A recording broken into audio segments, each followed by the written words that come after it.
এই জেলের ভেতরে একটি ছোট মূর্তি ছিল এবং সেই মূর্তির নিচে একটি ছোট দান বাক্স রাখা ছিল, যার ফলে প্রতিটি বন্দীকে প্রতিদিন সেই দান বাক্সের ভেতরে কিছু না কিছু টাকা ফেলতে হতো।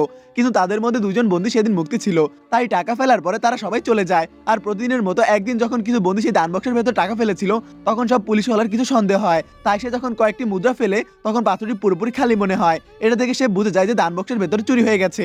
জেলের ভেতরে চুরির খবর সিনিয়র অফিসারের কাছে পৌঁছে যায় এবং তারা সবাই এর তদন্ত শুরু করে। তারা কয়েকদিন আগে মুক্তি পাওয়া বন্দীদের জিজ্ঞাসাবাদ করে, কিন্তু কোনো খবর পাওয়া যায় না। এক রাতে মন্দিরের পাশে জেলে থাকা এক বন্দির কিছু অদ্ভুত অনুভূতি হয় এবং যখন সে ভালো করে তাকায় সেখানে সে একটি ভূত দেখতে পায়, যা দেখে সে ভয় পেয়ে যায়। পরের সকালে যখন পুলিশওয়ালা বাসে করে ফিরছিল তখন সে একজন বন্দির সঙ্গে দেখা করে, যে এখন কন্ডাক্টর হয়ে গেছে। কিন্তু তার কাছে এতগুলো মুদ্রা দেখে সে অবাক হয়ে যায়। এখন পুলিশওয়ালার ডান বক্সের চোরকে ধরার জন্য সারা সেখানে পাহারা দিতে থাকে। তখনই একজন চোরকে তারা দেয়াল টপকে ভেতরে ঢুকতে দেখতে পায়, যা দেখে পুলিশওয়ালারা তার পিছু নিতে শুরু করে।